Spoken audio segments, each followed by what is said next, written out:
ମୁଁ ଚାକିରି କରିଛି ସତ, ପଇସା ବି ପାଉଛି, କିନ୍ତୁ ମୋ ପଇସା ମୋତେ ଜମା ଅଣ୍ଟେନି। ମୁଁ କିଛି ଜିନିଷ କିଣିବାକୁ ହେଲେ ମୋ ପାଖରୁ ପଇସା ସବୁବେଳେ ସରିଯାଇଥାଏ। ତ ମୁଁ କାହାଠୁ ପଇସା ଆଣେ। ଭାବନ୍ତୁ, ମୋର ହେଉଛନ୍ତି ପରମାନେଣ୍ଟ ATM କାର୍ଡ଼ ହେଉଛନ୍ତି ମୋ ଭାଉଜ। ତାଙ୍କୁ ମୁଁ ପଇସା ମାଗେ। ଆଗରୁ ବୋଉ ମୋର ସେଇ ପୋଜିସନଟା ଥିଲା, କିନ୍ତୁ ଯେବେଠୁ ଭାଉଜ ଆସିଲେଣି ସେଇଟା ହେଉଛି ଭାଉଜଙ୍କର ଜାଗା।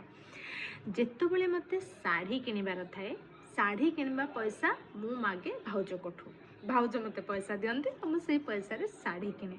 ଆଉ ସ୍ୱାମୀଙ୍କର ପଇସା ତ ଇକ୍ୱାଲ୍ ଟୁ ମୋ ପଇସା, କାରଣ ସ୍ୱାମୀ ମୋ ପାଇଁ ସବୁ ଡ୍ରେସ୍ ପତ୍ର, ଯାହା ବି ସବୁ ବ୍ୟାଗ୍ ପତ୍ର, ଯାହା ବି ମୋର ୟୁଜ୍ କରିବା ଜିନିଷ ସବୁ ହଜବେଣ୍ଡ ଆଣନ୍ତି। କାରଣ ମୁଁ ଆଣେନି, ସେ ମୋ ପାଇଁ ଆଣିଦିଅନ୍ତି, ଆଗୁଆ ଆଣିକି ସବୁ ରଖିଦେଇଥାନ୍ତି। ଆଉ ଯଦି ଦୁଇରେ ମୋତେ କିଛି ଗୋଟେ ଶାଢ଼ୀ ପତ୍ର କିଣିବାକୁ ଇଚ୍ଛା ହବ, ମାନେ ଏମିତି ଲୁଚେଇକି, ତାହେଲେ ସେଇ ପଇସାଟା ଭାଉଜ ଦେଇଥାନ୍ତି।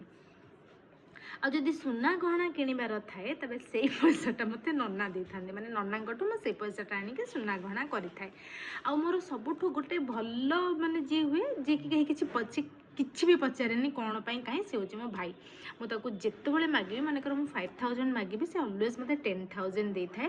ଆଉ ସେ ପଚାରି ନଥାଏ, ମୁଁ ମାନେ କହିବା ପୂର୍ବରୁ ଯେ ମୁଁ ଏଇଥିପାଇଁ ନେଉଛି, ଦରକାର ନାହିଁ ତୁ ରଖ। ମାନେ ହେଲେ ବି ମୋତେ ଟିକେ ଖରାପ ଲାଗେ, ଚାକିରି କରିଛି ହେଲେ ବି ସେମାନଙ୍କୁ ପଇସା ନେଉଛି। ଇଭିନ୍ କି ମୁଁ ମୋ ଶ୍ୱଶୁରଙ୍କୁ ବି ପଇସା ମାଗେ।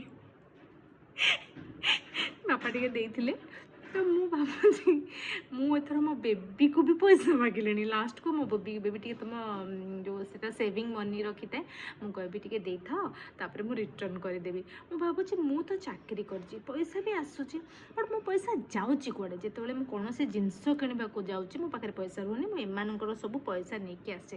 ତାପରେ ଆଉ ଗୋଟେ ହେଲା, ମୋ ବୋଉଠୁ ଆଗରୁ ଭିତୁରି ପଇସା ମାଗୁଥିଲି। ମାନେ ଯେବେ ବି ଘରକୁ ଯାଏ, ନନା ଦିଅନ୍ତି, ଭାଉଜ ଦିଅନ୍ତି, ଆଉ ଲୁଚେଇକି ବୋଉ ବି ଦିଏ।